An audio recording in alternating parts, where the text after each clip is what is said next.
Hello, my name is Jude. I go by Judea, and today I kind of wanted to talk about ego.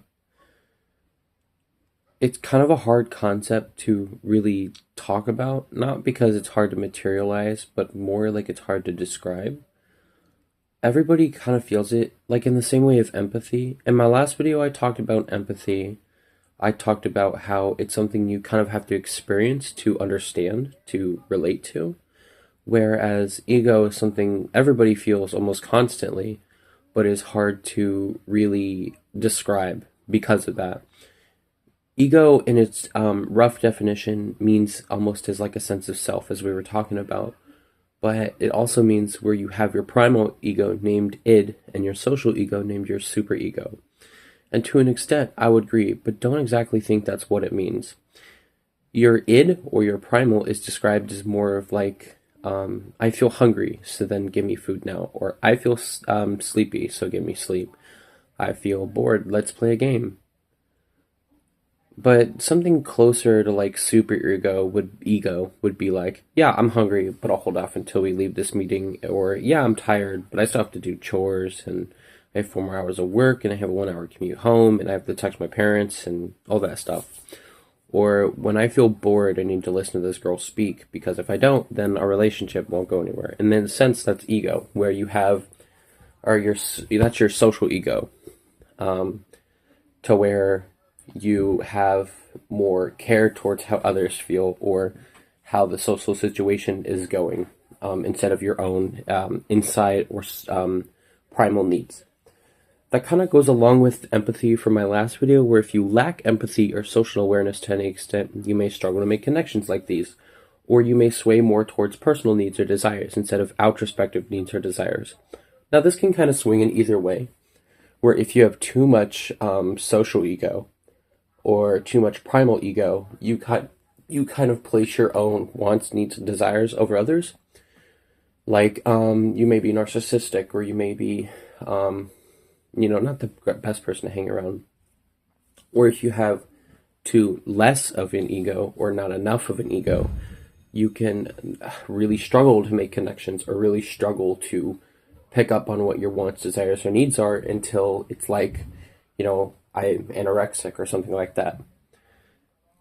Ego, on another sense, can also mean your introspective personal identity with yourself. And that kind of means how, like, you see or you feel yourself inside. The ego center of your brain regulates reality and that which is real in your desires. You can't steal an apple because you're hungry. Ego itself kind of means how you view yourself through, or too much of it means you have little empathy. Often think highly of yourself, arrogant, narcissistic, while too little means like you have a low self value, esteem, you're socially inept, or you know all the things like that. Like you can't make connections socially or outside of yourself. A more balanced ego might be someone who would see the world like I do, or someone who is more resilient, self aware, empathetic, all those sorts. Now, it's not to say I am all those things. I have a super ego and I have an id like everybody else. And I let them speak for me sometimes as well. But getting these things under control, nine times out of 10 can solve your problems in life. I would like to say I'm personally a good experience for this. The solution doesn't always have to mean to ignore your social or to never care about your thoughts. That would make you kind of apathetic, which in its basic definition means like you don't care towards how other people feel. You don't care what other people's wants or needs are. It can be a multitude of things, but it's generally negative, which is not a good trait to have, I would say.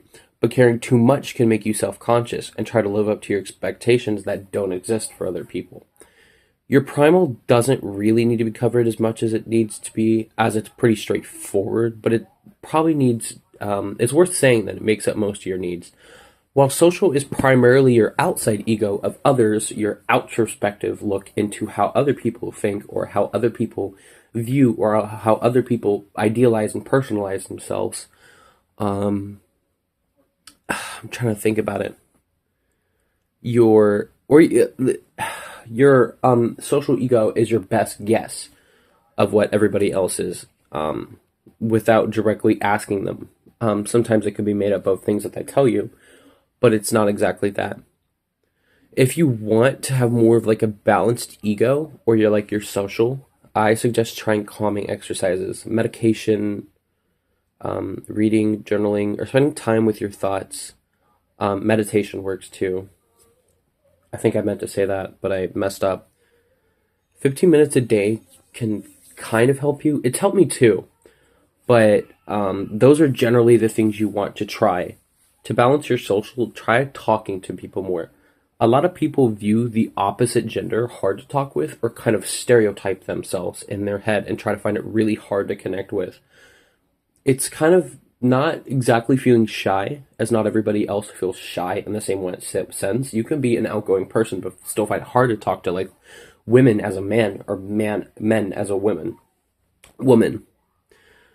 But the best way to like not stereotype is to kind of empathize and to understand and to humanize with another person in general conversation. And while you might find small talk or talking with the same gender a little easier, at least I find that way sometimes, try talking to people with like small talk or easy conversation or something more grounded. That can generally help you make connections, or I guess relations to other people that are not like your gender, much more easy.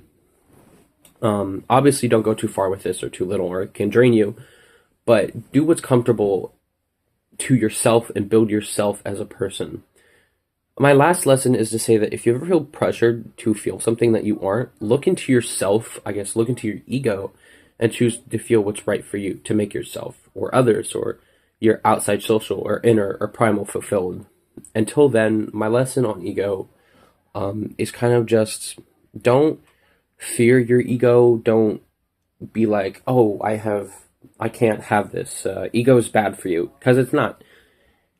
Too much ego is bad for you, and that's what people will say, like, you have an ego, which is to point out that you have too much of an ego. But don't feel bad, because your personal ego just means yourself. It means your inside self, what you think of yourself. Some people have inner thoughts, some people don't. But your ego is how you view yourself, which is completely okay to have. Your primal ego dictates how you like what your needs are to your inside self. So I feel I need this. That's your primal. Your social ego is more like, I won't say your debilitator of your primal ego, but it's more the way you connect with the outside world, or how you put yourself in the outside world, as well as the way you interpret the outside world into your inside world. So how you think of others, how others think of you. Your inside, or your base ego is just your thoughts on yourself, nothing more. So take that as a lesson, as to say that ego is not bad in itself, and that you shouldn't be scared to have an ego. You shouldn't fear to have an ego. You shouldn't say, I shouldn't have this, because it's fine to have an ego. The best thing you can do is, as yourself and in your inner self, to embrace it, to understand it, and to make do with what you have inside of you, or to better it in all these other means. Until then, I'm Jude, and I will try to make up another script for next time. But until then, thank you.